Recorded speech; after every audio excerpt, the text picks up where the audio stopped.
দেখ 3টে চ্যাপ্টার হয়েছে বিজনেস স্টাডি, 4 নম্বর চ্যাপ্টার পড়াচ্ছি। 4 নম্বর চ্যাপ্টারের নাম বলছে আভ্যন্তরীণ ব্যবসা বা ইন্টারনাল ট্রেড, ঠিক আছে তো? একটু বলে নিই এই চ্যাপ্টার দিয়ে তোর পরীক্ষায় কি কোশ্চেন মানে কি নাম্বারের কোশ্চেন আছে। সিলেবাস বলছে 2 নম্বর আসবে, 3 নম্বর আসবে, 5 নম্বর আসবে। কি আসবে চ্যাপ্টার দিয়ে? 2 এর দাগের কোশ্চেন আসবে, 3 এর দাগের কোশ্চেন আসবে, 5 এর দাগের কোশ্চেন আসবে। মানে বুঝতেছিস তো? 2 এর দাগের কোশ্চেন আসবে, 3 এর দাগের কোশ্চেন আসবে, 5 এর দাগের কোশ্চেন আসবে। সবকটা চ্যাপ্টারই তাই না? এই চ্যাপ্টার যেমন আছে, এই সব চ্যাপ্টার পড়ানোর সময় বলেছিলাম। যাই হোক আবার বলে দেবো। এই চ্যাপ্টারে বলছি আমি আবার। কত বললাম? 2 এর দাগের শর্ট কোশ্চেন একটা আসবে, 3 এর দাগের একটা শর্ট কোশ্চেন আসবে, 5 এর দাগের একটা বড় কোশ্চেন আসবে। 5 এর দাগে কি কোশ্চেন পড়তে হবে সেগুলো আমি মার্ক করে নিই। ঠিক আছে তো? 5 এর দাগের কোশ্চেন গুলো মানে বড় কোশ্চেন গুলো পড়িয়ে দিই, ছোট কোশ্চেন বড় কোশ্চেন মধ্যে থেকে অনেক সময় ছোট কোশ্চেন আসবে।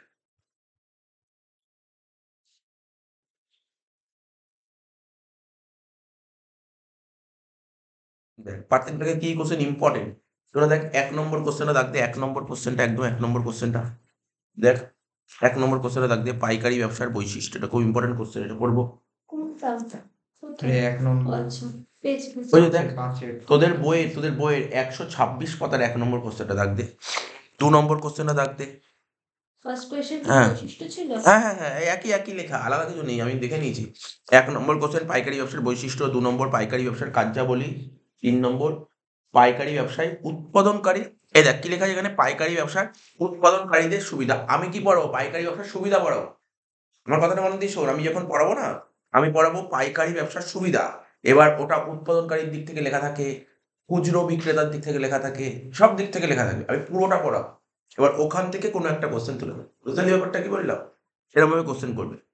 পাইকারি ব্যবসার উৎপাদনকারীর দিক থেকে সুবিধা। তারপর এখানে কি লেখা? পরের কোশ্চেন রাখবি, পাইকারি ব্যবসায় খুচরো বিক্রেতার কি সুবিধা অর্জন করে। মানে পাইকারি ব্যবসায় যখন সুবিধা ব্যাখ্যা করবো না, উৎপাদনকারীর দিক থেকে বলবো, খুচরো বিক্রেতার দিক থেকে বলবো, ক্রেতার দিক থেকে বলবো, সবার দিক থেকে পড়বো। যদি পরীক্ষায় যে কোনো একটা দিক থেকে হয়তো তোকে লিখতে পারবে। তাহলে 1 2 3 4 দিলাম। তারপর 9 নম্বর আছে তো অনেক কোশ্চেন, সব কোশ্চেন তো পড়বো না, বেছে পড়বো ইম্পর্টেন্ট গুলো। 9 নম্বর, উৎপাদক ও পাইকারি ব্যবসায়ীর প্রতি খুচরো ব্যবসার কার্যাবলী। খুচরো ব্যবসা কি কাজ করে থাকে উৎপাদকের দিক থেকে আর পাইকারি ব্যবসার দিক থেকে, এদের প্রতি। ক্রেতাদের প্রতি খুচরো ব্যবসার কার্যাবলী, ঠিক আছে তো? তাহলে খুচরো ব্যবসার কার্যাবলী দেখ 3 দিক থেকে ব্যাখ্যা করা হয়, ঠিক আছে তো? নেক্সট কোশ্চেন কত হলো? 9 10 দাগ দিল, তাই তো?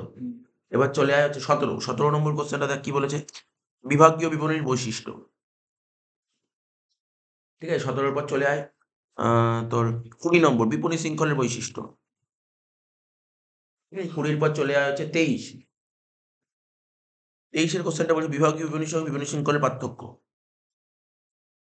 তারপর চলে আয় 28, শিল্প ও বাণিজ্য নিগমের কার্যাবলী, ঠিক আছে? তারপর 32 কি বলছে, কিস্তিবন্দি ক্রয় ও ভাড়া ক্রয়ের মধ্যে পার্থক্য। তারপর 33, পণ্য মানে ওই জিএসটি পড়েছিলাম, GST goods and services tax, ওর বৈশিষ্ট্য পড়বো, সুবিধা অসুবিধা বলবো। 33 34 ব্যাস। লং কোশ্চেন এই কটাই পড়বো, আর বেশি পড়ার দরকার নেই, ঠিক আছে? এই কটা কোশ্চেনই পড়বো।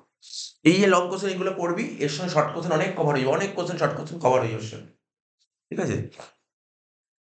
তাহলে আমি, আচ্ছা তার আগে এই চ্যাপ্টারটা পড়ো, চ্যাপ্টারটার একটু সম্পর্কে বলে দিই, তারপর আমি পাইকারি ব্যবসার বৈশিষ্ট্য পড়বো। একদম পুরো শুরুতে চলে আসি।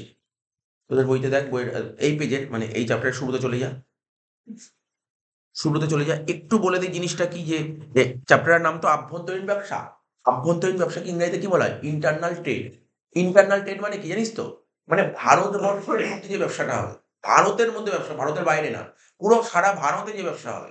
আমাদের যে ভারতবর্ষের যে ম্যাপ আছে, ওই বাউন্ডারির মধ্যে যে বিজনেসটা হবে ওটাই হচ্ছে আভ্যন্তরীণ ব্যবসা, ঠিক আছে তো? এবার আন্তরিক ব্যবসা বুঝিস তো, ভারতবর্ষ থেকে বাইরে চলে যাবে ব্যবসা, বহির্দেশে মানে বিদেশে চলে যাবে, তখন তাকে বলে আন্তর্জাতিক ব্যবসা। পরের চ্যাপ্টারে আছে, ঠিক আছে তো? আভ্যন্তরীণ ব্যবসা পড়বো। এখানে প্রথমে বলছে ব্যবসা কাকে বলে। আমরা ওই ফার্স্ট সেমিস্টারে পড়লাম না ব্যবসা, বিজনেস কাকে বলে। এখানে কি বলছে? বলছে যে পদ্ধতির সাহায্যে উৎপাদনকারী ও ভোগকারীর মধ্যে, উৎপাদনকারী মানে যে প্রোডাক্টটা তৈরি করছে, ম্যানুফ্যাকচার করছে, ঠিক আছে?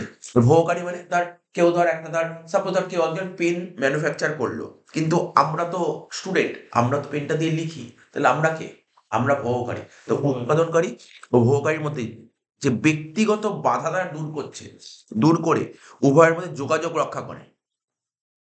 বুঝতে পারলি? আমি যে সিম্পল যদি একটা বলি, একটা নরমাল একটা দোকান আছে, যেই দোকান দিয়ে আমি পেনটা কিনি, আমি ভোগকারী, আমি পেনটা কিনি। এইবার ওই দোকানদার কার থেকে কিনছে, যে উৎপাদন করছে তার থেকে কিনছে। এই দুজনের মধ্যে উৎপাদন আর ভোগের মধ্যে যে একটা যোগাযোগ রক্ষা করে দিচ্ছে কি, বিজনেস, ব্যবসা, এটা কি ব্যবসা, এটাই লিখেছে। তুই ওই ক্লাসেই পড়েছিস, কোনটা? 11 পড়েছিস, ফার্স্ট সেমিস্টারে। বলছে ব্যবসাকে আমরা দুভাগে ভাগ করি, কি কি? একটা একটা আভ্যন্তরীণ ব্যবসা, কি কি বললাম বল, একটা মনে মনে রাখবি, হ্যাঁ? ব্যবসাকে দুভাগে ভাগ করা যায়, কি বললাম? একটা আভ্যন্তরীণ আর একটা আন্তর্জাতিক। ঠিক আছে, একটা আভ্যন্তরীণ একটা আন্তর্জাতিক, ঠিক আছে। এবার আমি কিছুক্ষণ আগে বললাম আভ্যন্তরীণ ব্যবসা কাকে বলে, যে ব্যবসা পুরো দেশের সীমারেখার মধ্যে থাকবে, ভৌগোলিক সীমারেখার মধ্যে অবস্থিত, যে যে ব্যবসাটা। কি লিখেছে? যে পদ্ধতির সাহায্যে দেশের নির্দিষ্ট ভৌগোলিক সীমারেখার মধ্যে ক্রয় বিক্রয় হয়। দেশের ভৌগোলিক সীমারেখার মধ্যে, ভালো করে বুঝলি, আমাদের যে দেশের ম্যাপ, ওর মধ্যে কিন্তু ওর বাইরে যাবে না। দেশের ভৌগোলিক সীমারেখার মধ্যে, এই কোশ্চেনটা তোর চ্যাপ্টারের মধ্যে এটা দিতে পারে। হয়তো দেখবি প্রথমে শর্ট কোশ্চেন এটা লেখা আছে, প্রথমে কি লেখা আছে, লেখা থাকবে বলতো ব্যবসাকে ক ভাগে ভাগ করা যায়, কি কি, হয়তো লেখা আছে, হয়তো লেখা আছে, প্রথমেই লেখা আছে ওয়াই পড়ালাম না ব্যবসা কাকে বলে।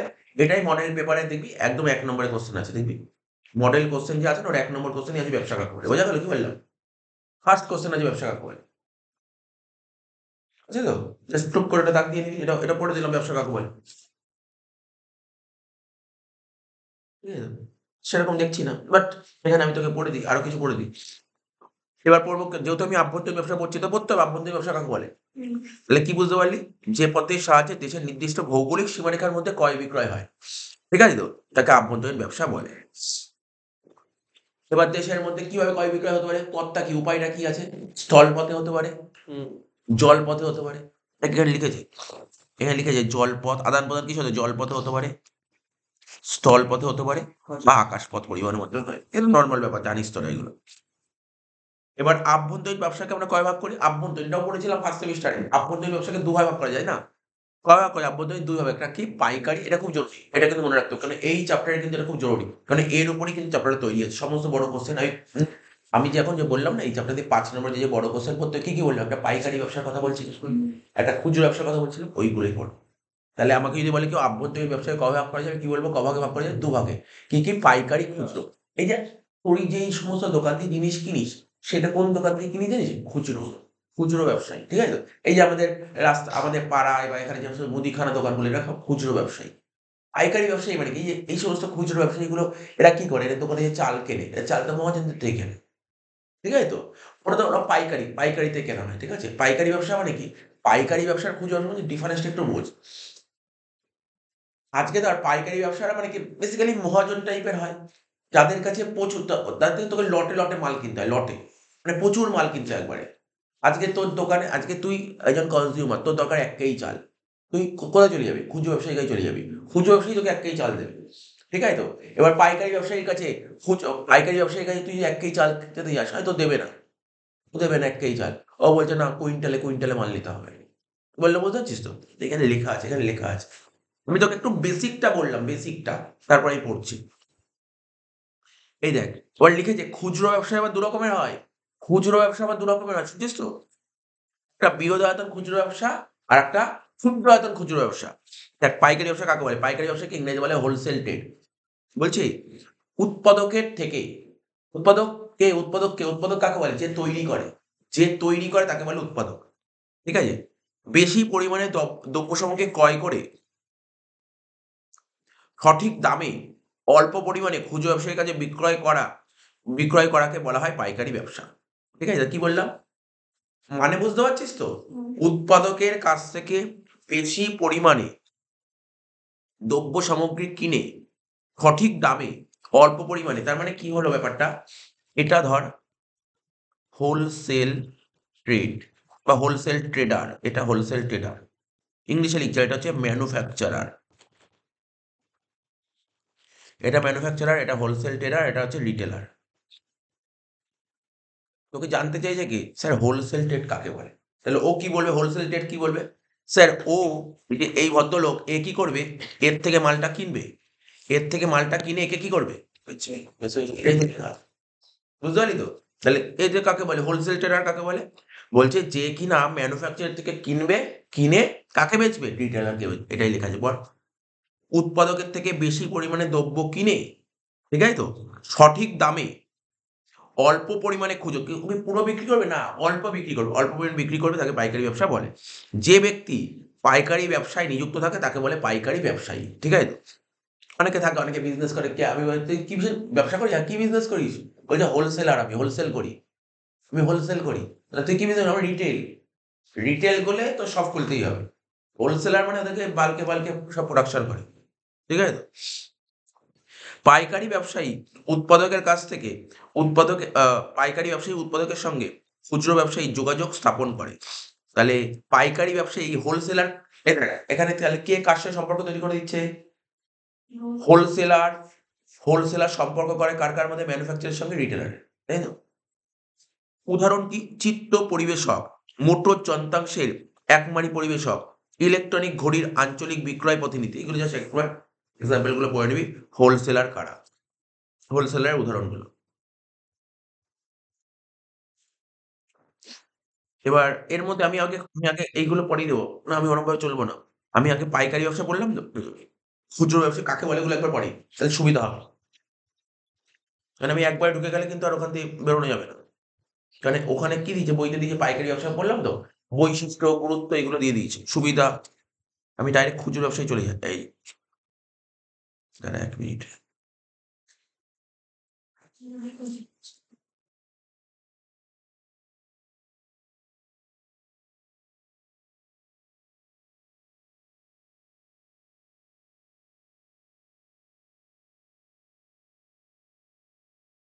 দেখিস তো তোরা কোন পেজে আছিস?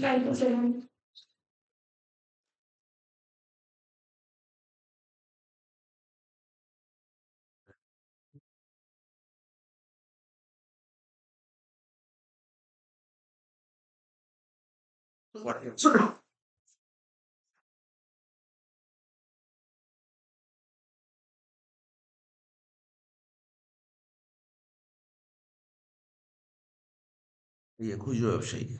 কি বলেছে? এই যে, এই ৪ টা দেখে, এই ৪ টা দেখ, ছবিটা দেখ, ছবিটার দিকে তাকালে অনেকটা বুঝতে পারবি।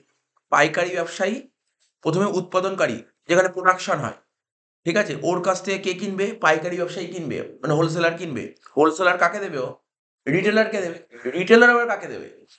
তাহলে তোকে যদি বলে খুচরো ব্যবসায়ী কাকে? তুই কি বলবি? স্যার, খুচরো ব্যবসায়ী হলো এমন একজন ব্যক্তি যে পাইকারি ব্যবসায়ীর থেকে মাল কিনবে, মাল কিনে ভোগকারীকে বিক্রি করবে। তাকে বলা হয় খুচরো ব্যবসায়ী। এরকমই কিছু লিখতে দিয়েছে। এটা তো আমি আমার ভাষায় বললাম। এটা ওদের বইয়ে, যে বইয়ের ভাষায় যে, বুঝতে পারলি তো? সেরকম দেবে। কি লিখেছে? উৎপাদক বা পাইকারি ব্যবসায়ীর থেকে পণ্য সামগ্রী কিনে, ঠিক আছে? কি লিখেছে? উৎপাদক বা পাইকারি ব্যবসায়ীর থেকে পণ্য সামগ্রী কিনে তা সম্ভোগকারী মানে ভোগকারী বা ক্রেতা সাধারণের কাছে বিক্রয় করাকে খুচরো ব্যবসায়ী বলে। এখানে কি বলে? খুচরো ব্যবসায়ী কখনো ও ডাইরেক্ট এর থেকে কিনবে, কখনো এর থেকে কিনবে। সেটা ডিপেন্ড করে ব্যবসার উপর ডিপেন্ড করে। কেউ ডাইরেক্ট, খুচরো ব্যবসায়ী ডাইরেক্ট কিন্তু এখান থেকে কিনতে পারে। সাপোজ আমি তোকে বলছি, এরকম হয়। তো সাপোজ ধর আমার একটা মুদিখানা দোকান আছে। সাপোজ মুদিখানা দোকান আছে। আমার মুদিখানা দোকানে তেজপাতা রাখে। সিম্পল একদম বেসিক উদাহরণ দিই, আমার দোকানে তেজপাতা রাখে। ঠিক আছে তো? আমি ডাইরেক্ট চাষীর থেকে তেজপাতা তুলে নিয়ে চলে আসলাম। তাহলে তেজপাতা ওই উৎপাদন করল। ঠিক আছে? বোঝা গেল? কি বললাম বুঝতে পারলি? আমি যারা এগুলো মানে ব্যবসার কথা বলছি, আজকে ধর আমি মুদিখানা দোকান খুলেছি। আমি ধর কি করব? ধর সর্ষের তেল বেচবো। ঠিক আছে তো? আমি সর্ষের তেল বেচবো। আমি ডাইরেক্ট কি করতে পারি? চাষীর থেকে সর্ষে কিনলাম। ডাইরেক্ট চাষীর থেকে সর্ষে কিনলাম। পুরো বস্তায় সর্ষে কিনলাম। সর্ষে কিনে কি করব?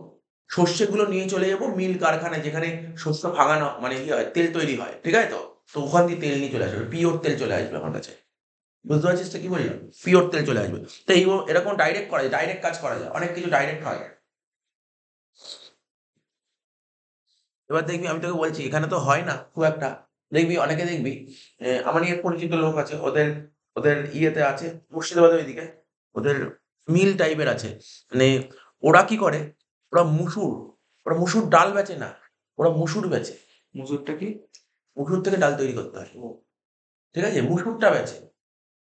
ওরা ধান বেচে। ওরা ধান বেচে। ওরা ধান বেচে। ওরা কিন্তু চাল তৈরি করে না।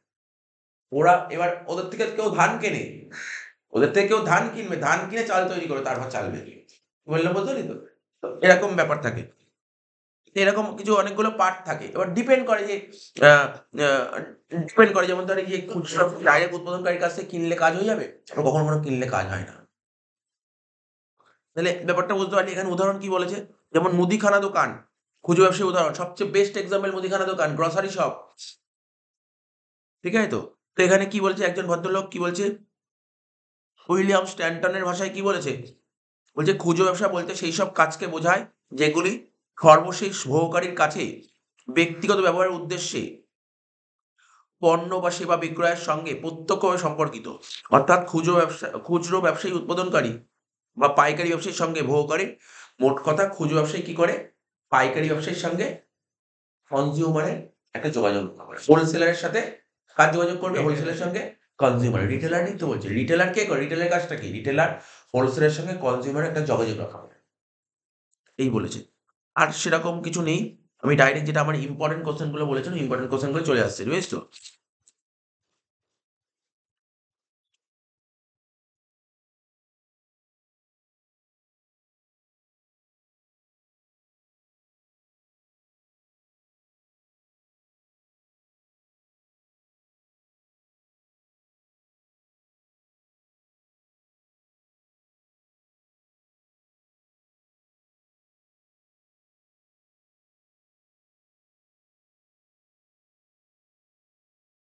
প্রথমে পাইকারি ব্যবসার বৈশিষ্ট্য, ঠিক আছে তো? প্রথমে পড়ো পাইকারি ব্যবসার বৈশিষ্ট্য। তোর প্রথম দিকেও লেখা আছে, সামনের দিকে দেখ লেখা আছে যে তোদের বইতে, বা আমি একটা নোট তৈরি করেছি পাইকারি ব্যবসার বৈশিষ্ট্য,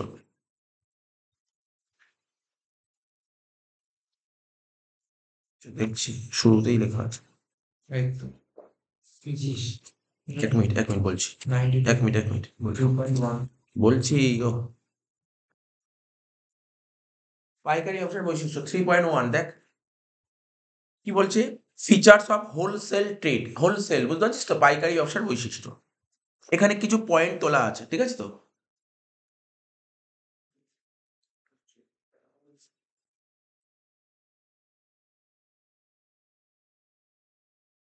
তিনটে, পাঁচটা, চারটে, নটা পয়েন্ট, 1 2 3 4 5 6 7 8 9 পয়েন্টগুলো একটু দেখে নে। এটা তো 5 নাম্বার দিতে পারে পাইকারি ব্যবসা, শুনছিস তো? পাইকারি ব্যবসার বৈশিষ্ট্য কত নাম্বার দেবে? 5 নাম্বার। 5টা পয়েন্ট এনাফ, ঠিক আছে? এবার এখান থেকে ধর এটা একটা কোশ্চেন দিয়ে দিল, পাইকারি ব্যবসার বৈশিষ্ট্য লেখো, দুটো বৈশিষ্ট্য লেখো, 2 নাম্বার। বা বললো পাইকারি ব্যবসার বৈশিষ্ট্য লেখো 3 নাম্বারে, 3টে পয়েন্ট দিল, ডিপেন্ড করে। 2 নম্বরে 2টো, 3 নম্বরে 3টে, 5 নম্বরে 5টা। তো প্রথমে পাইকারি ব্যবসা সম্পর্কে একটা আইডিয়া হয়েছে, হ্যাঁ কি না? জিনিসটা কি হয়েছে তো? জিনিস যদি আইডিয়া থাকে, এখানে পয়েন্ট দেখেই তুই লিখতে পারবি। প্রথম পয়েন্ট কি লিখেছে, মধ্যস্থ ব্যবসায়ী। পাইকারি ব্যবসা কি করে, মিডিল ম্যান হিসেবে কাজ করে, বললে হ্যাঁ কি না? কিসে মিডিল ম্যান হিসেবে কাজ করে? ও উৎপাদকের কাছ থেকে কিনে কার কাছে বেচবে, খুচরো ব্যবসায়ীর কাছে বেচবে, এটাই লিখেছে। দেখ আমি জানি না এটা লিখেছে কিনা, দেখি কি লিখেছে। পাইকারি ব্যবসায়ী উৎপাদনকারী কিংবা পণ্য সামগ্রী আমদানিকারীর কাছ থেকে বিভিন্ন প্রকার পণ্য সামগ্রী কিনে, ঠিক আছে তো? বিভিন্ন প্রকার পণ্য সামগ্রী কিনে খুচরো ব্যবসায়ীকে বিক্রয় করে,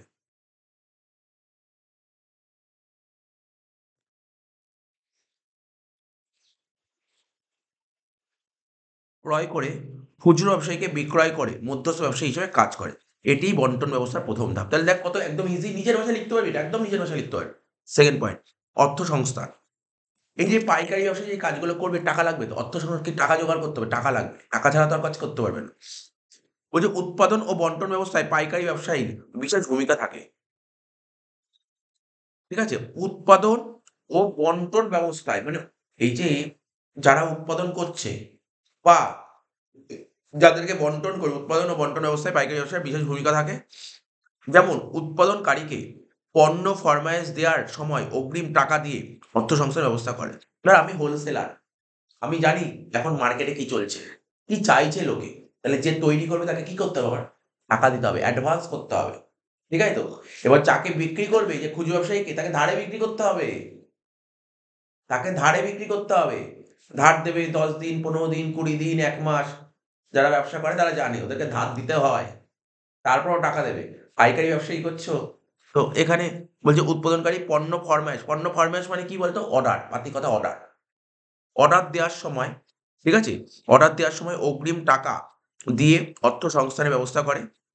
যদি তুই পণ্য ফরমায়েশ যদি লিখতে না পারিস, সাপোজ যে মনে পড়লো না পণ্য ফরমায়েশ, মানে এটা হচ্ছে অর্ডার, তুই লিখে রাখতে ওই বইয়ের মধ্যে ইংলিশটা হচ্ছে এটা অর্ডার। অর্ডার দেওয়ার সময় অগ্রিম টাকা দিয়ে অর্থ সংস্থানের ব্যবস্থা করে, আবার খুচরো ব্যবসায়ীকে ধারে পণ্য সরবরাহ করে অর্থ সংস্থানের সুযোগ করে দেয়। সুতরাং অর্থ সংস্থানের ব্যবস্থা করাও পাইকারি ব্যবসার অন্যতম বৈশিষ্ট্য। এটা জানি একদম একদম সিম্পল জিনিস তোকে বলছি।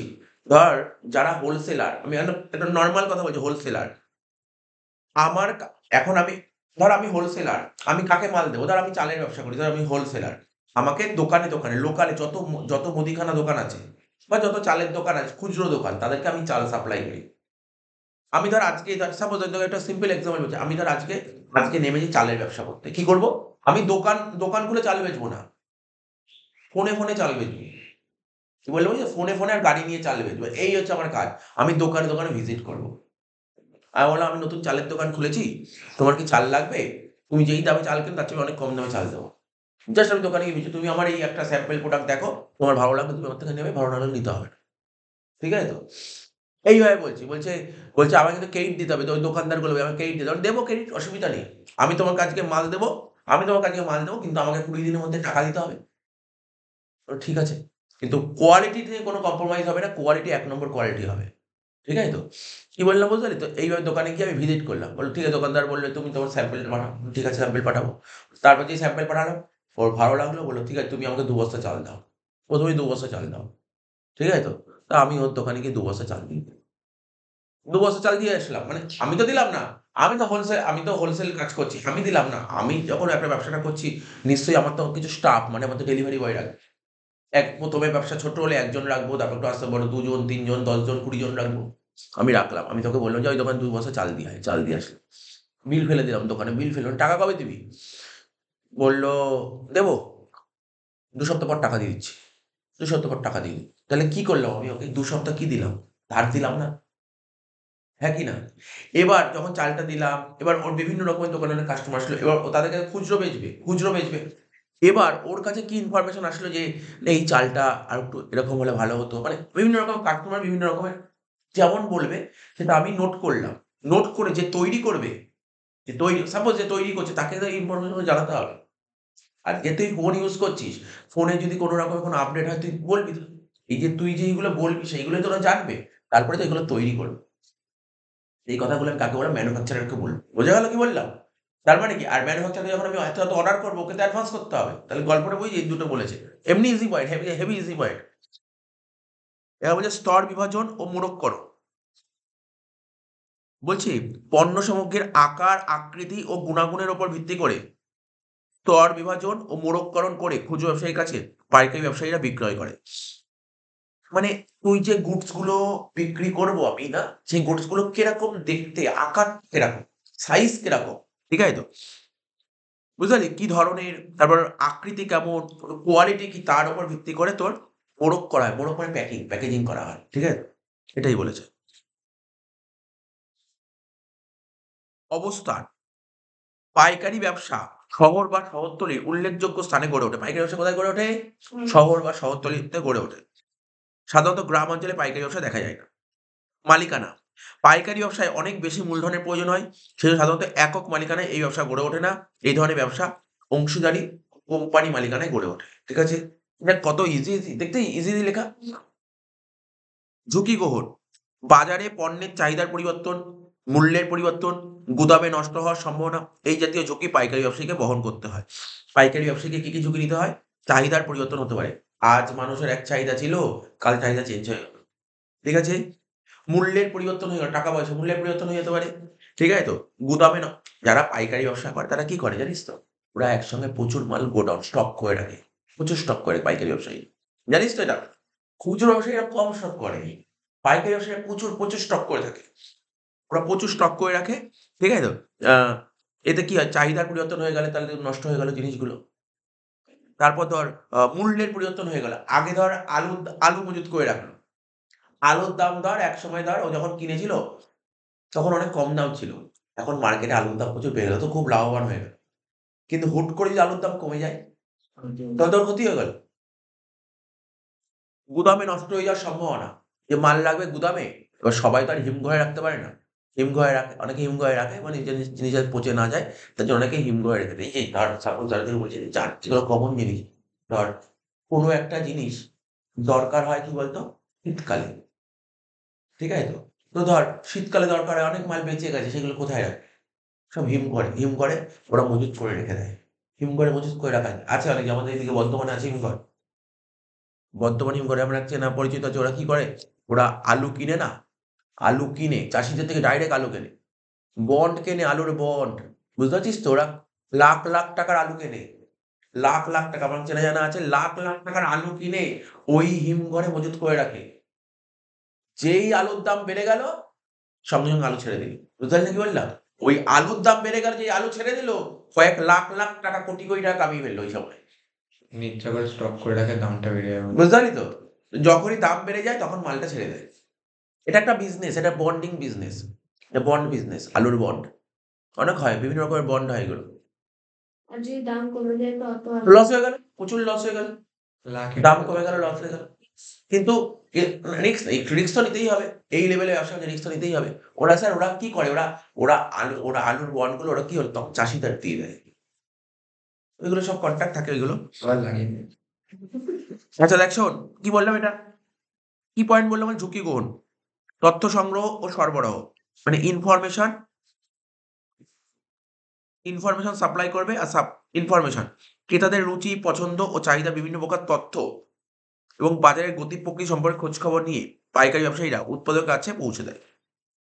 যেটা তোকে অলরেডি বলে দিয়েছি, ক্রেতারা কি চাইছে, কনজিউমার কি চাইছে, তাদের রুচি কি, পছন্দ কি, ঠিক আছে, ওদের চাহিদা কি, এইগুলো সম্পর্কে বিভিন্ন তথ্য খোঁজ খবর নিয়ে কাকে দেবে, হোলসেলারকে দিয়ে দেবে। ভবিষ্যতের জন্য নতুন নতুন পণ্য সামগ্রী সৃষ্টির ক্ষেত্রে পরামর্শ দেয়, অন্যদিকে নতুন পণ্য সম্পর্কে ক্রেতাকে অবহিত করে, এভাবে উভয় পক্ষকেই প্রয়োজনীয় তথ্য সরবরাহ করে।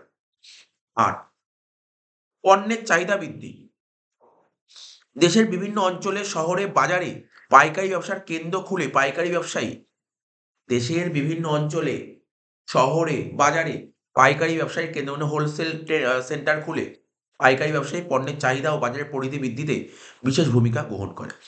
তোকে ৫টা পয়েন্ট লিখতে হবে, যে এই ৫টা পয়েন্ট তোর ছোট এবং সোজা লাগবে সেইগুলোই তুই লিখবি, ঠিক আছে? প্রজেক্টটা একবার আসলে কি ওটা পরীক্ষায় দেয়? হ্যাঁ, হ্যাঁ। প্রজেক্টে যদি একবার কিছু দিয়ে দেয় ওটা কি আর পরীক্ষায় দেয়? এইবারে প্রজেক্টের সঙ্গে কোনো সম্পর্ক নেই। এর প্রজেক্টে এটা লিখতে দিয়েছিল। হ্যাঁ, ধরেওছে মুখে। হয়ে যাবে। এটা তাহলে পড়ে গেছে, যেতে হয়েছিল তো। হ্যাঁ, মনে হয় না দেবে। আচ্ছা, মূল্যের স্থিতিশীলতা রক্ষা, মানে কোশ্চেনটি ইম্পর্টেন্ট কোশ্চেন, ঠিক আছে? কোশ্চেনটা খুব ইম্পর্টেন্ট কোশ্চেন। পাইকারি ব্যবসায়ী পণ্য সামগ্রী একসময় প্রচুর পরিমাণ মজুত রেখে চাহিদা অনুযায়ী সঠিক দামে খুচরো ব্যবসায়ীর কাছে বিক্রয় করে বলে পণ্য সামগ্রীর মূল্য সরবরাহ স্থিতিশীলতা রক্ষা হয়। এই জন্য পণ্য স্থিতিশীলতা রক্ষা করাও পাইকারি ব্যবসার অন্যতম বৈশিষ্ট্য।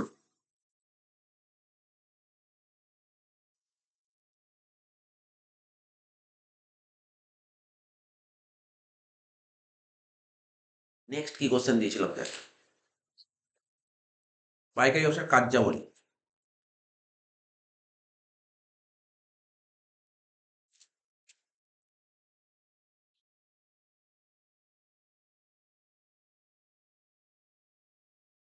প্রথমে কি বললাম, বৈশিষ্ট্য।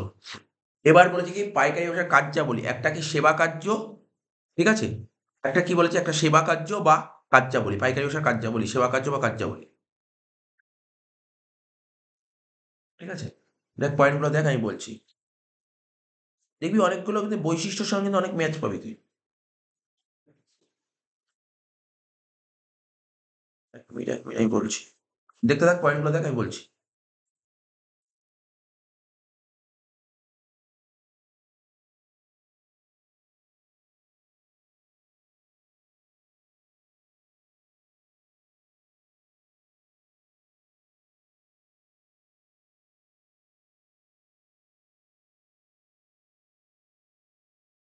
কটা পয়েন্ট আছে দেখতে এখানে?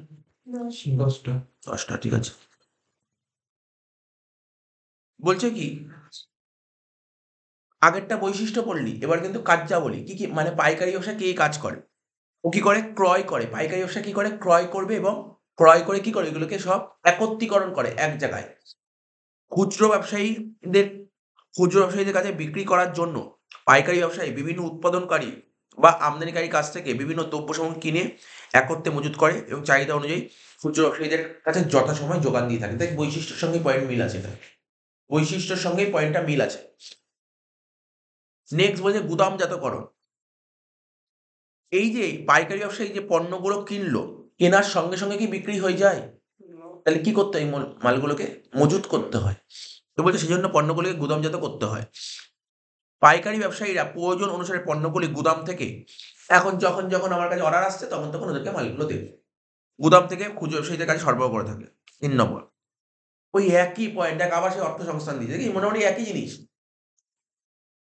পাইকারি ব্যবসায়ীরা পণ্যদ্রব্যের উৎপাদকদের অগ্রিম অর্থ প্রদান করে। পাইকারি ব্যবসায়ীরা পণ্যদ্রব্যের উৎপাদকদের অগ্রিম অর্থ প্রদান করে এবং খুচরো ব্যবসায়ীদের ঋণ লাভের সুবিধা দিয়ে থাকে এবং অল্প দিনের মেয়াদে বাকিতে পণ্য বিক্রয় করে। ঠিক আছে? পয়েন্ট খুব ভেরি সিম্পল, এক লাইন করে লেখা। খুব বেশি মুখস্থ দিয়ে যাবি না, পয়েন্টটা পড়বি, জাস্ট পয়েন্টটা একটু মুখস্থ করবি এবং তুই নিজে থেকে লিখতে পারবি। পরিবহনের ব্যবস্থা গ্রহণ। উৎপাদকের কাছ থেকে, এই চ্যাপ্টারটা হেভি সোজা চ্যাপ্টার এই চ্যাপ্টার। উৎপাদকের কাছ থেকে, ঠিক আছে, কৃত পণ্য সামগ্রী মানে উৎপাদকের কাছ থেকে যে পণ্যগুলো কিনলো, বলছে কিনে আনার জন্য, ধর সাপোজ ধর আমি চালের ব্যবসা করছি, চাল, তাহলে চাল কোথায় জানিস? চাল কোথায় সস্তা পাওয়া যায়? আমাদের ওয়েস্ট বেঙ্গলে চাল দুটো তিনটে জায়গায় চাল সস্তা পাওয়া যায়। যারা বড় বড় বিজনেস করে এখান দিয়েই চাল কেনে।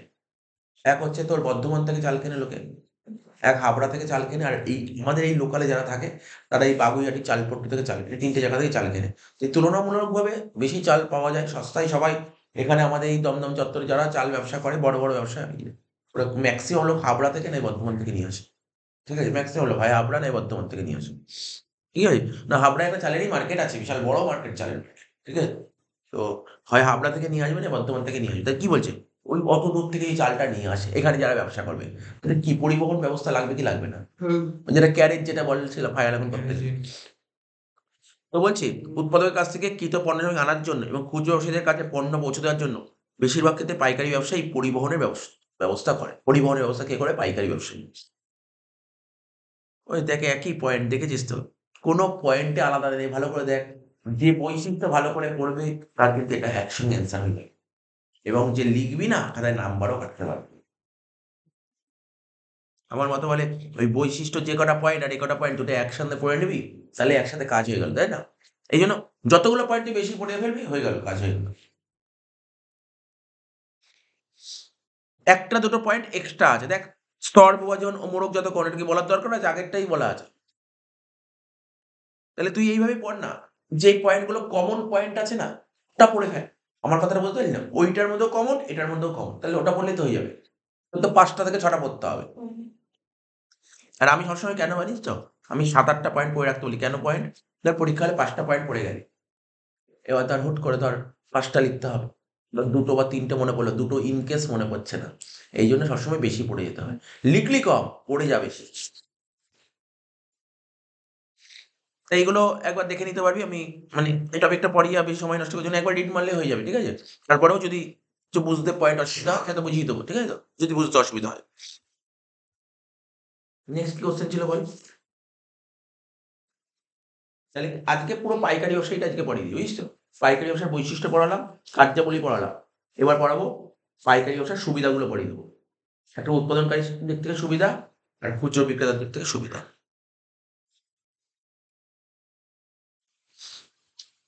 দেখ কি লিখেছি? পাইকারি ব্যবসার সুবিধা। প্রথমে বলছে কি পাইকারি ব্যবসার সুবিধাটা? এই দেখ পাইকারি ব্যবসার সুবিধা ৩ দিক থেকে হয়। ৩ দিক থেকে হয়। কার দিক থেকে? পরের পেজে ছিল। উৎপাদনকারীর দিক থেকে সুবিধা, খুচরো বিক্রেতার দিক থেকে সুবিধা আর ক্রেতার দিক থেকে। কার দিক থেকে সুবিধা আছে? পাইকারি ব্যবসার সুবিধা ৩ দিক থেকে হয়। পাসনি খুঁজে? 3.3 পেয়েছিস তো? 3.3 এর পয়েন্টটা বলছে স্যার, ABC গুলো যেগুলো লেখা। বলবো? হ্যাঁ স্যার। এটাই লাস্ট পড়াবো আজকে। ঠিক আছে তো?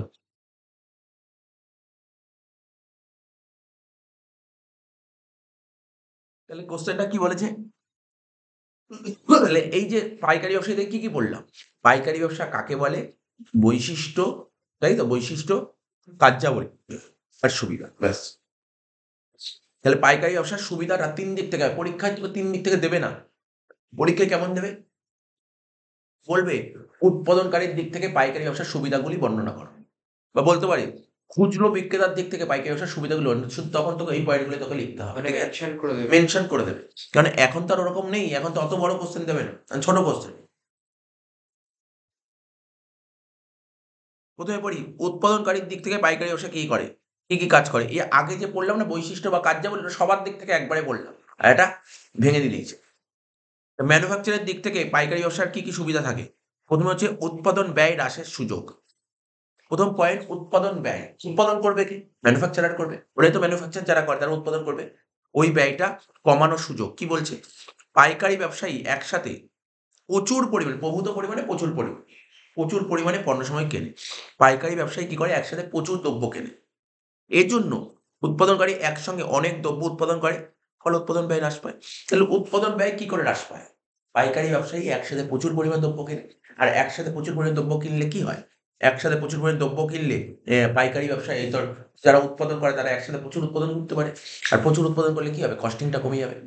এই লিখেছে। এইভাবে উৎপাদন ব্যয়টা হ্রাস পায়। কাঁচামাল সরবরাহ।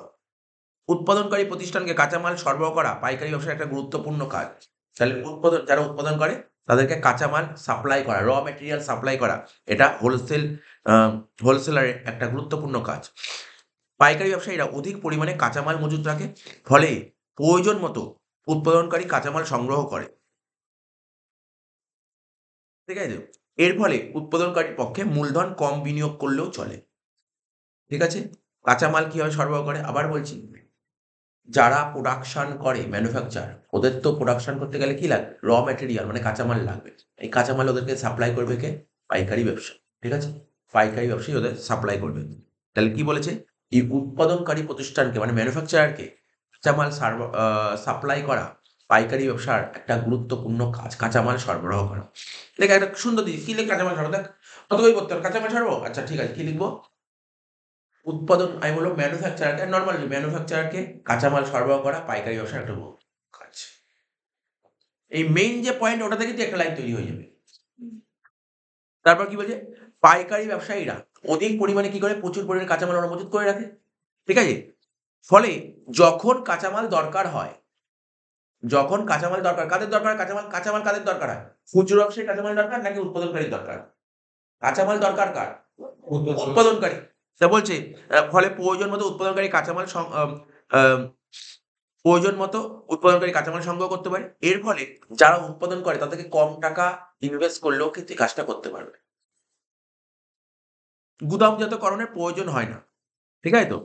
এটা কাদের গুদামজাতকরণ করতে হয় না? কাদের মানে তোর গোডাউন বা ওয়্যার হাউসের দরকার হয় না? যারা উৎপাদন করে তাদের। যারা উৎপাদন করে আমি কিন্তু উৎপাদনকারীর দিক থেকে বলছি। যারা উৎপাদন করে তাদের কিন্তু গোডাউন না রাখলেও চলে। বলছে কি? উৎপাদনকারীকে উৎপাদিত পণ্য সংরক্ষণের জন্য গুদামঘর তৈরি করতে বা ভাড়া নিতে হয় না। ফলে উৎপাদিত পণ্য পাইকারি ব্যবসায়ী নিজের দায়িত্বে গুদামঘরে রেখে উৎপাদনকারীকে সংরক্ষণের দায় থেকে মুক্তি দেয়। সাপোজ তুই প্রোডাকশন করছিস আর আমি হচ্ছে পাইকারি ব্যবসা। তোর কাজ তুই পুরো অনেক মাল তৈরি করে দিলি। তৈরি করে সঙ্গে সঙ্গে জানিয়ে দিলি তোর থেকে মাল নিয়ে আমি আমার গোডাউনে রেখে দেব। গুদামঘর রাখার দরকার হয় না। পণ্য বন্টন। পাইকারি ব্যবসা হলো উৎপাদক ও ক্রেতা সাধারণের মধ্যে মিলন সেতু। মানে হোলসেলার কি করে? যে ম্যানুফ্যাকচার করবে আর যে কনজিউমার তাদের মধ্যে কি করবে? মিলন করবে। আজকে ধর একটা OnePlus কোম্পানি ফোন তৈরি করলো। ম্যানুফ্যাকচার। ঠিক আছে তো? আর আমি ধর OnePlus এর ফোনটা কিনলাম। ঠিক আছে? মাঝখানে কাজটা করে দিল কে? পাইকারি ব্যবসায়ী। হ্যাঁ, তুই বলতে পারিস স্যার পাইকারি ব্যবসায়ীর কাছ থেকে খুচরো ব্যবসায়ী কিনলো। সে তো অনেকগুলো হাত থাকে। মানে মেইনলি কাজটা করবে কে? বা এমন কিছু বিজনেস ডাইরেক্টলি হয়ে যায়। তো কি বলেছে এখানে? পাইকারি ব্যবসা হলো উৎপাদক ও ক্রেতা সাধারণের মধ্যে একটা মিলন সেতু। কিছু সময় চেঞ্জ হয় ব্যাপারটা। বুঝতে পারলি? কিন্তু কিছু জিনিসের অনেকগুলো হাত থাকে। কিছু জিনিসের আবার হাত থাকে না। হাত মানে বুঝতে পারলি তো? অনেকগুলো হাত হয়ে আমাদের হাতে প্রোডাক্ট আসে। এটাকে বলে হাত হওয়া। একজন তৈরি করলো। একজন কোনো জিনিস তৈরি করলো। ওর থেকে পাইকারি ব্যবসায়ী কিনলো। পাইকারি ব্যবসায়ী থেকে আবার খুচরো ব্যবসায়ী কিনলো। ঠিক আছে? খুচরো ব্যবসায়ী থেকে আবার আরেক ধরনের খুচরো ব্যবসায়ী খুচরো ব্যবসায়ী ২ রকমের হয়। বড় খুচরো ব্যবসায়ী, ছোট খুচরো ব্যবসায়ী। পাইকারি ব্যবসায়ীর থেকে একটা বড় খুচরো ব্যবসায়ী কিনলো। আবার বড় খুচরো ব্যবসায়ী থেকে ছোট খুচরো ব্যবসায়ী কিনলো। এবার ছোট খুচরো ব্যবসায়ী থেকে আমি কিনলাম। এতগুলো হাত হয়ে আসে। ঠিক আছে তো? সেক্ষেত্রে কি হয়, জিনিসের দাম কি হয় জানিস? সেখানে জিনিসের দাম প্রচুর হয়। যত হাত কম, যত হাত বেশি দাম বেশি, নর্মাল ব্যাপার। কোনো একটা প্রোডাক্ট তৈরি করতে লাগলো 10 টাকা, দেখবি সেই প্রোডাক্টটাই বিক্রি হয়ে গেছে 50 টাকায়। তৈরি করতে লাগলো 10 টাকা, 50 টাকা, কেন এতগুলো হাত হয়েছে। তুই ডাইরেক্ট কিনতে 10 টাকার মাল তুই 12 টাকা বা 15 টাকায় পেয়ে যাবি।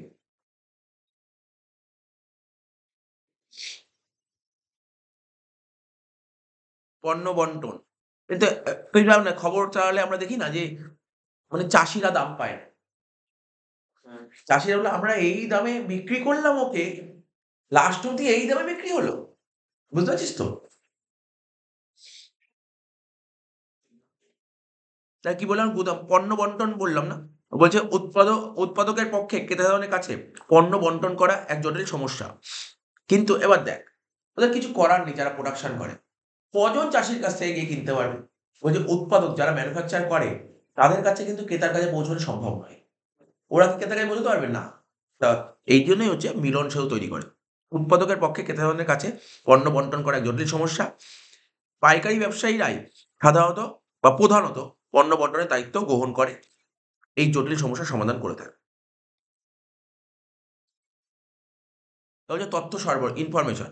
পাইকারি ব্যবসায়ীরা খুচরো ব্যবসায়ীর কাছ থেকে পণ্যের চাহিদা, যেটা আগে বললাম, পাইকারি ব্যবসায়ীরা কি করে, খুচরো ব্যবসায়ীর কাছ থেকে বিভিন্ন রকমের অভাব অভিযোগ পায়।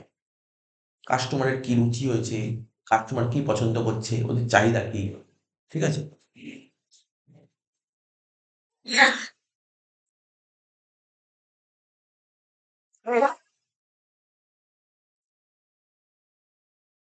এবং বাজারের অবস্থা সম্পর্কে বিভিন্ন তথ্য সংগ্রহ করে তা উৎপাদনকারীকে সরবরাহ করে এবং উৎপাদনে সাহায্য করে।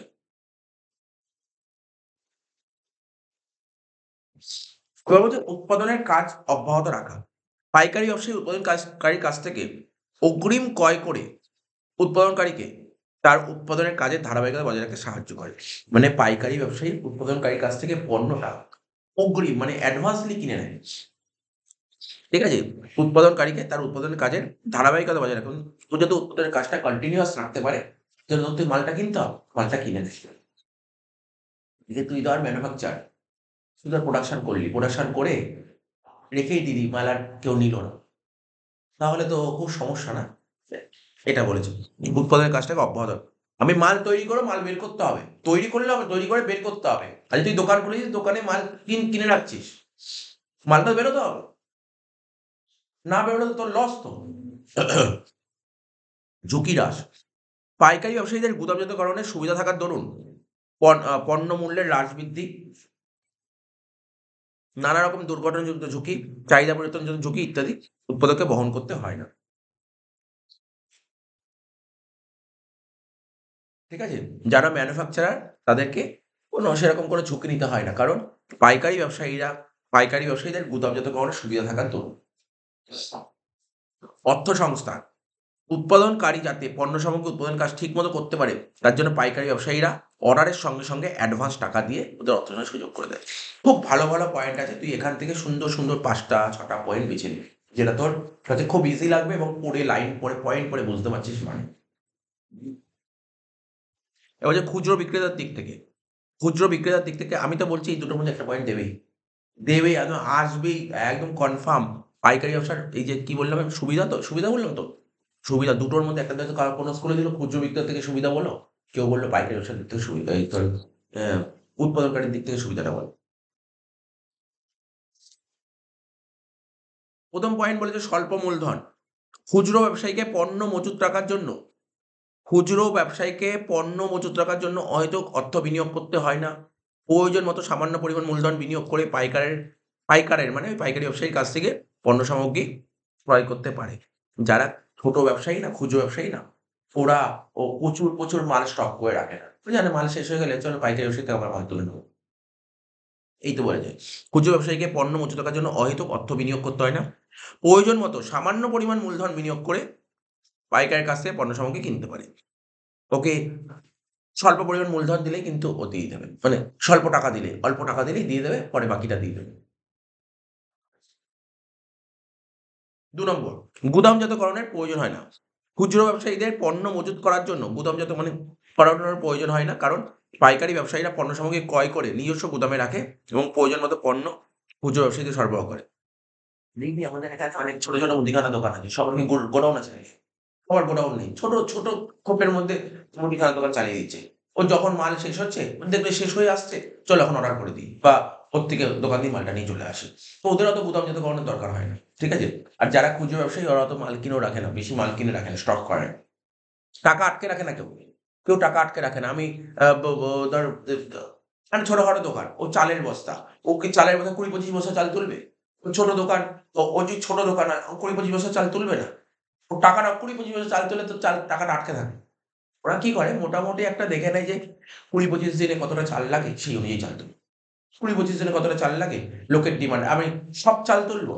আমার কাস্টমার যেমন দোকানে আসছে, যেমন বলছে, বলছে যে তুমি এই চালটা তোলো, এই বাসমতি রাইস, দেখবি একটা তুই দোকানে যাবি, মানে ছোটখাটো মুদিখানা দোকানে সব রকমের চাল রাখে?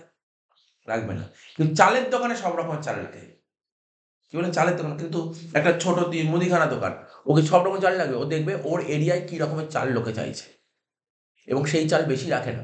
সবাই আমি জানি ১ বস্তা করেই রাখে। কারণ জানিস কেন? চালের দোকানে অনেক বস্তার পর বস্তা চাল রাখে। ওখানে কেন, চাল যদি বেশি দিন চালটা খুলে রাখলো না, চাল নষ্ট হয়ে যায়। তাড়াতাড়ি আগে সেল করতে হয়, চাল নষ্ট হয়ে যায়। এইজন্য ওরা কেনে না।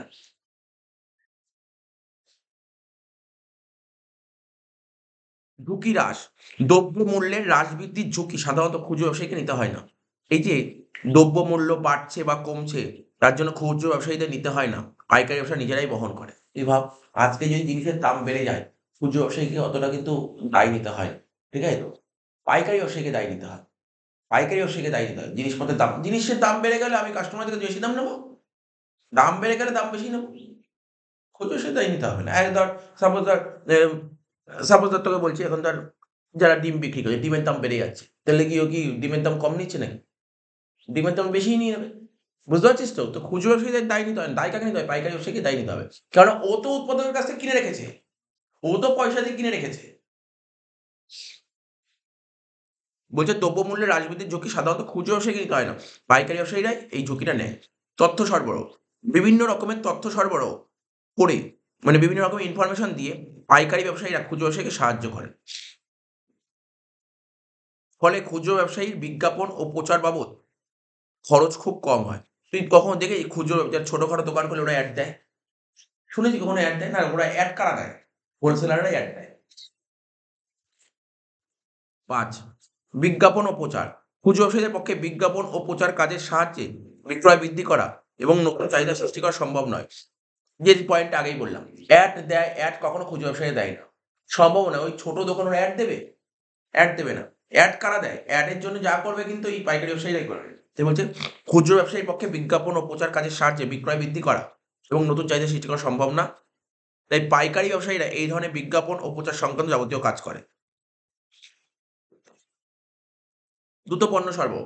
পাইকারি ব্যবসায়ী ক্রেতাদের রুচি ও পছন্দ অনুযায়ী খুব পণ্য খুব তাড়াতাড়ি খুচরো ব্যবসায়ীর মাধ্যমে প্রেরণ করে থাকে।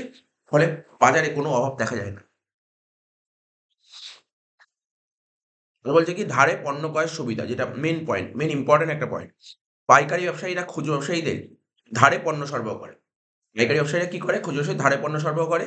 খুচরো ব্যবসায়ীরা পণ্য বিক্রয় করে সেই অর্থের সাহায্যে নির্দিষ্ট সময়ান্তে, তোকে যেটা বললাম, ধর এই যে আমাদের এখানে লোকালে যত দোকান আছে, অনেক কিন্তু পাইকারি ব্যবসায়ীর থেকে ধারে মাল কেনে। ধারে মাল কেনে, কাস্টমারকে মাল বেচবে, টাকা পাবে, ওদেরকে টাকা দিয়ে দেবে।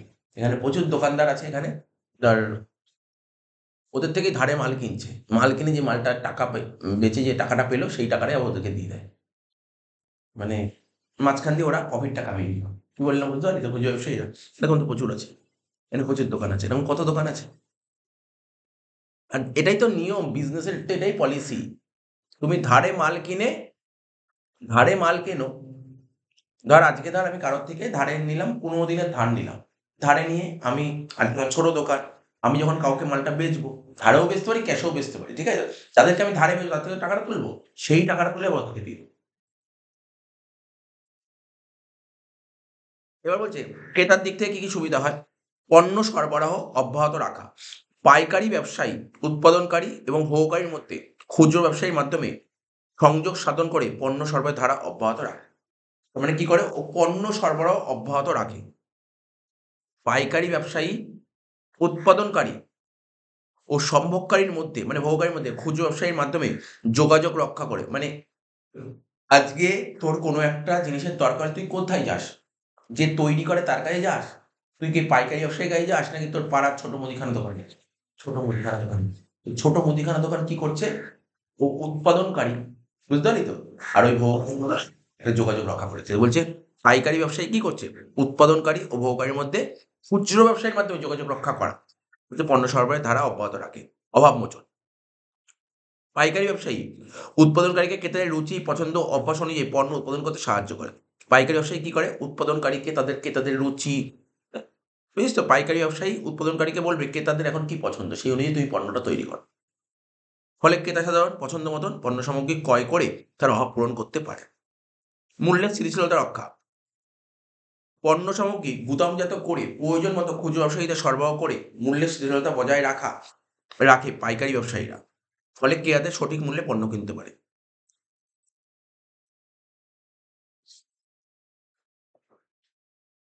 চাহিদা ও যোগানের মধ্যে ভারসাম্য রক্ষা। মধ্যবর্তী কারবারি যেমন মিডল ম্যান হিসেবে পাইকারি ব্যবসায়ী এদের মাধ্যমে বাজারে দ্রব্য সামগ্রীর চাহিদা ও যোগানের মধ্যে একটা সামঞ্জস্য বিধান করা সম্ভব হয়। সেবা সরবরাহ মানে ম্যাক্সিমাম টাইম দেখা যায় কি, প্রায়ই দেখা যায় যে পাইকারি ব্যবসায়ীরা ক্রেতাদের কৃত পণ্য বাড়িতে পৌঁছে দেওয়ার ব্যবস্থা করে। ফলে ক্রেতারা সন্তুষ্ট থাকে। এভাবে পাইকারি ব্যবসায়ীরা ক্রেতাদের সেবা দেয়। কিভাবে ক্রেতাদের সেবা দিয়ে থাকে আর কি? তথ্য সরবরাহ, ইনফরমেশন। ক্রেতাদের অভাব অভিযোগ সম্পর্কে মতামত সংক্রান্ত যাবতীয় তথ্য খুচরো ব্যবসায়ীদের মাধ্যমে সংগ্রহ করে পাইকারি ব্যবসায়ী পণ্য সামগ্রীর উৎপাদককে তা সরবরাহ করে সহযোগিতা করে। এখান দিয়ে আমি শর্ট কোশ্চেন কি কভার করালাম জানিস তো? এখান দিয়ে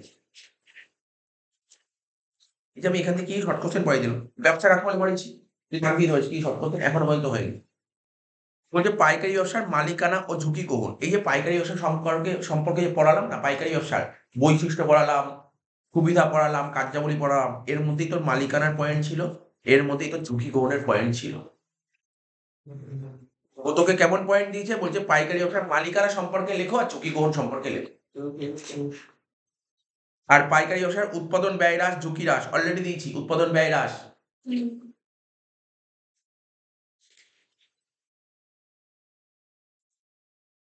এই কটা কোশ্চেন তোর এখান দিয়ে কভার হয়েছে এখনো পর্যন্ত। কটা? 4টে শর্ট কোশ্চেন হয়েছে। আবার পরের দিন পড়বো, তার মধ্যে কিছু চলে। কোনগুলো? ওই যে 1, 2, 3, 4 শর্ট কোশ্চেন 1, 2, 3, 4 মানে এখনো পর্যন্ত আগে তো পাইকারি ব্যবসা পড়ালাম, তার মধ্যে 4টে কোশ্চেন কভার হয়েছে। 4টে কোশ্চেন কভার হয়েছে 2 এর দাগের। আর 3 এর দাগের কি কোশ্চেন কভার হয়েছে? পাইকারি ব্যবসার 3টে বৈশিষ্ট্য, ঠিক আছে, পড়িয়ে দিলাম, হ্যাঁ কি না? হুম। তারপর পাইকারি ব্যবসা কিভাবে পণ্যের তথ্য সংগ্রহ, পণ্যের চাহিদা বৃদ্ধি আর মূল্যের স্থিতিশীলতা রক্ষা করে। পয়েন্টগুলো যে 3টে পয়েন্ট, ঠিক আছে তো? আর পাইকারি ব্যবসার 3টি সেবা কার্য, মানে এখন যেটা পড়ালাম 3টি সেবা কার্য। ওরা কি বলছে? পরিবহনের ব্যবস্থা গ্রহণ, স্তর বিভাজন ও মোড়কজাতকরণ, মূল্য স্থিতিশীলতা রক্ষা। তাহলে কটা কোশ্চেন হয়ে গেল এখান দিয়ে? 3 এর দাগেরও 3টে কোশ্চেন হয়ে গেল। তাহলে বুঝতে পারলি তো? একসঙ্গে 3টে হয়ে গেল। এগুলো কিন্তু তোকে পড়াগুলো কিন্তু সুন্দর করে অল্প অল্প করে রেডি করতে হবে, আমি বলে দিলাম।